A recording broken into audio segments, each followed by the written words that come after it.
Go, Brandon. Hey friends, I wanted to put out a really quick video.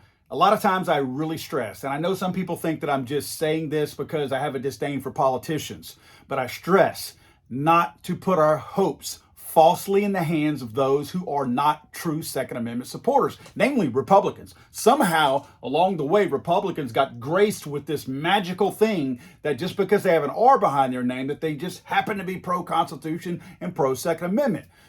They're not. And I try to stress that a lot, and people get angry with me sometimes. I've been keeping my eye big time on the state of Florida with constitutional carry. I'm in the state of Louisiana. And as the way I see it, a big state like Florida, I'm in Louisiana with Texas being right next to me. Texas got constitutional carry last year. They're right my neighbor, and they're in the South. Then you've got Florida over here, another huge state.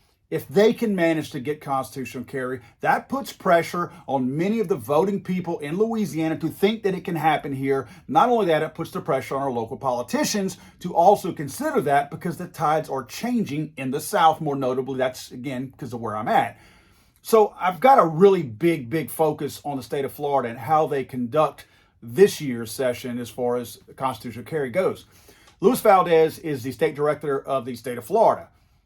Today, he got this bombshell picture and got some access to some video, and you'll see Luis in the video. He's the guy with the GOA hat who's directly confronting this aide of, let me get the name right, Chuck Brannan. Chuck Brannan is a Republican in the state of Florida.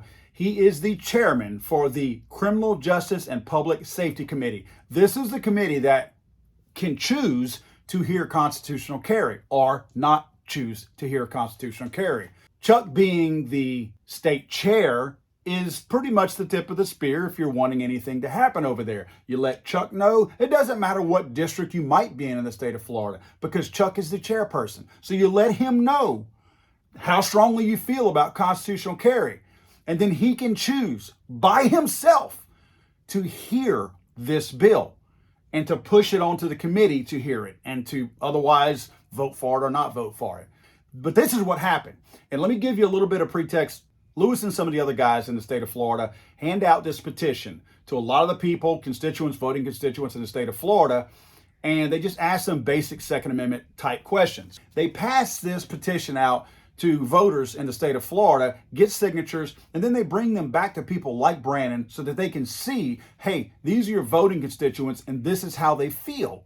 Well, they brought these, Luis and some other guys brought these to Brannan's office to give to him so he could see how the voters are leaning and what they want. Brannan's aide, apparently, whenever they left, tossed them right into the trash. No shame in his game, just tossed them right into the trash, along with some information about Gun Owners of America. It's not like his trash can either was behind his desk. It's right there in the front of his desk. Just tossed them right in there. Now, if you'll watch the video, you see the guy crawfishing. Of course, I'm from the state of Louisiana. When you're trying to back something out, you call it crawfishing. You see the aide crawfishing. He can't even answer the question because they're asking him, did Brannan tell you to throw these away? Because you said that you go over everything with him. So did he tell you? Did he see these and tell you to throw them away? Or did you just throw these away on your own? Everything that comes through, I have told Representative Brannan about your concerns. Oh, so you read all of the signatures on those petitions? Is that what you're saying? Instruct you to throw the petitions away. You did that on your own accord? Why are they in the trash? You said that you review everything with him, right? Yeah, I do. Okay, so he must have told you to throw them away. Is that right? Yep. Fair enough, you did? He told you to throw them away? That was my mistake. I meant to put old packets and stuff, so I'll put that in his office.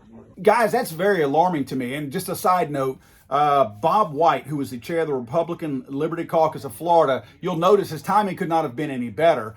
He's actually giving Brannan's office an award for breaking his oath to the Constitution. But this is absolutely pathetic, and this is what I talk about all the time. You have these politicians in there, and to your face, they tell you all these things, and they campaign, and they win, and they run on these things, and then they do not back them up. I would be willing to bet that this picture right here of these petitions and the GOA documents in the trash can will and should show up in the next campaign ad to unseat Brannan. And I'd be willing to bet that that campaign aide or that office aide that threw those in the trash will not be employed there for long unless they somehow or another just do like many of the Democrats do and just keep the people who screw up, because this was a major screw up. This was a very visible screw up. The optics of this are absolutely horrible whenever you see these petitions from voting constituents. And it doesn't matter if these were voting constituents from his district, from Brannan's district.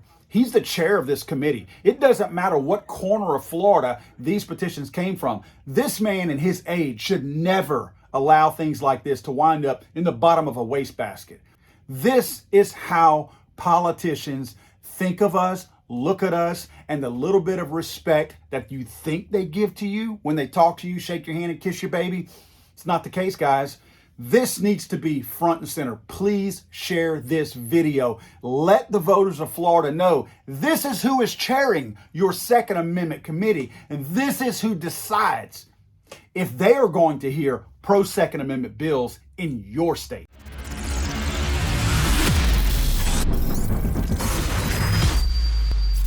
Let's go, Brandon.